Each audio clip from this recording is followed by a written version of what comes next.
നമ്മളെല്ലാവരും തന്നെ പല രീതിയിൽ പയർ കഴിക്കാറുള്ളവരാണ്. കഞ്ഞിയും പയറും കഴിക്കാറുണ്ട്, പയർ പുഴുങ്ങി കഴിക്കാറുണ്ട്, പയർ സുഹിയനിൽ കഴിക്കാറുണ്ട്. അപ്പോൾ ഈ ചെറുപയർ പല രീതിയിൽ നമ്മൾ കഴിക്കാറുണ്ട്. ചെറുപയറിനെ ഞാൻ പ്രത്യേകിച്ച് ഇൻട്രൊഡ്യൂസ് ചെയ്യേണ്ട കാര്യമൊന്നുമില്ല എന്ന് എനിക്കറിയാം. പക്ഷേ ചെറുപയർ മുളപ്പിച്ച് കഴിക്കുന്നതിൻ്റെ ഗുണഗണങ്ങൾ കുറേ പേർക്കൊക്കെ ഇപ്പോൾ അറിയാം കേട്ടോ. ശരിക്കും ഈ ഒരു കൊറോണയുടെ ഈ ഒരു അറ്റാക്കൊക്കെ വന്നതിന് ശേഷം നമ്മൾ എങ്ങനെയൊക്കെ ഇമ്മ്യൂണിറ്റി ബൂസ്റ്റ് ചെയ്യുക എന്നതിൻ്റെ പിന്നാലെയാണ്. അപ്പോൾ കുറേ പേരൊക്കെ കഴിച്ചു തുടങ്ങിയിട്ടുണ്ട്. പക്ഷേ ഇതുവരെ കഴിച്ചു തുടങ്ങിയിട്ടില്ലാത്തവർക്കും അല്ലെങ്കിൽ കഴിച്ചുകൊണ്ടിരിക്കുന്നവർക്ക് ചിലപ്പോൾ ഇതിൻ്റെ എല്ലാം ഗുണങ്ങൾ അറിഞ്ഞിരിക്കണമെന്നൊന്നുമില്ല. അപ്പോൾ ഇതിൻ്റെ ആരോഗ്യപരമായിട്ടുള്ള എന്തൊക്കെ ബെനിഫിറ്റ്സ് ആണ് നമ്മൾക്ക് ലഭിക്കുന്നത് എന്നതിനെ പറ്റിയിട്ടാണ് നമ്മുടെ ഇന്നത്തെ വീഡിയോ. അപ്പോൾ എല്ലാവർക്കും വീഡിയോയിലേക്ക് സ്വാഗതം.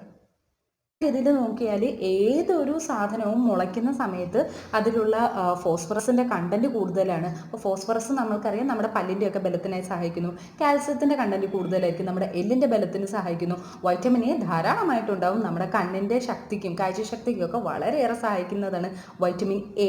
അതുപോലെ തന്നെ അതിലുള്ള ആൻറ്റി ഓക്സിഡൻസിൻ്റെ അളവെന്ന് പറയുന്നത് വളരെ കൂടുതലായിരിക്കും. ആൻറ്റി ഓക്സിഡൻസ് നമ്മുടെ ക്യാൻസറിൽ നിന്നും ചെറുക്കാൻ വേണ്ടി സഹായിക്കുന്നു. അതുപോലെ തന്നെ നമ്മളുടെ ആൻറ്റി ഏജിങ് പ്രോപ്പർട്ടി, അതായത് നമുക്ക് ചെറുപ്പം പ്രദാനം ചെയ്യാൻ സഹായിക്കുന്ന ഒരു ഘടകം എന്ന് പറയുന്നത് ആൻറ്റി ഓക്സിഡൻസ് ആണ്. ഇനി ഇതിനെപ്പറ്റി വിശദമായിട്ടൊന്ന് നോക്കാം.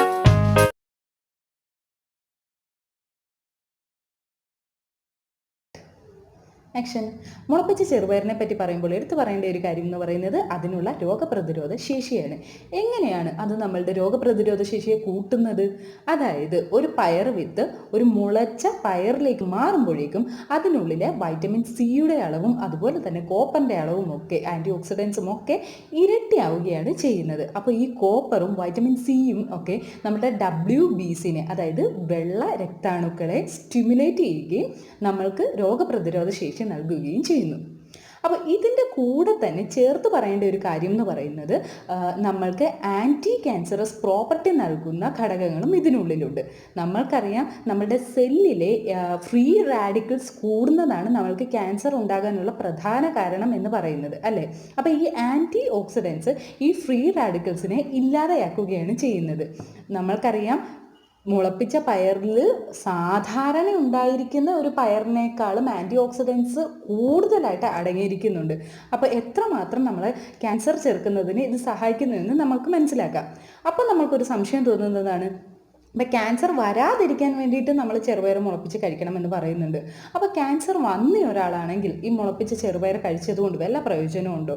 തീർച്ചയായിട്ടും ഉണ്ട്. കാരണം ഇപ്പോൾ നമുക്കുണ്ടായിരിക്കുന്ന ഒരു ട്യൂമറിൻ്റെ ഗ്രോത്തിനെ, അതായത് സെൽ ഡിവിഷനെ തടയാനും ഈ ആൻറ്റി ഓക്സിഡൻസിന് നല്ല രീതിയിൽ സാധിക്കുന്നതാണ്. നമുക്കറിയാം നമ്മുടെ ശരീരത്തിൽ ഒരു പ്രവർത്തനത്തിന് എന്തെങ്കിലും ഒരു പ്രശ്നമുണ്ടായാൽ അത് തൊട്ടപ്പുറത്തുള്ളതിനെ എന്തായാലും ബാധിച്ചിരിക്കും. അതുപോലെ തന്നെയാണ് നമുക്കുണ്ടാകുന്ന ചീത്ത കൊളസ്ട്രോളിനെ, അതായത് ലോ ഡെൻസിറ്റി കൊളസ്ട്രോളിനെ നീക്കം ചെയ്യാനായിട്ട് ഇതിലടങ്ങിയിരിക്കുന്ന മഗ്നീഷ്യം സഹായിക്കുന്നു. അതുപോലെ തന്നെ മഗ്നീഷ്യം നമ്മളുടെ ഹൈ ബ്ലഡ് പ്രഷറിനെ കുറയ്ക്കാനായിട്ടും സഹായിക്കുന്നു. അപ്പോൾ ഇത് രണ്ടും കാരണം എന്താണ് സംഭവിക്കുന്നത്? നമ്മളുടെ ചീത്ത കൊളസ്ട്രോളും കുറഞ്ഞു കിട്ടുന്നുണ്ട്, അതുപോലെ തന്നെ നമ്മളുടെ ഉയർന്ന രക്തസമ്മർദ്ദം കുറയ്ക്കാനും സഹായിക്കുന്നുണ്ട്. ഇത് രണ്ടും കൂടെ ചേർന്ന് കഴിയുമ്പോഴേക്കും നമ്മൾക്ക് ഹാർട്ട് അറ്റാക്കിനുള്ള സാധ്യത കുറയുകയും അതുപോലെ തന്നെ സ്ട്രോക്കിനുള്ള സാധ്യത കുറയുകയും ചെയ്യുന്നു.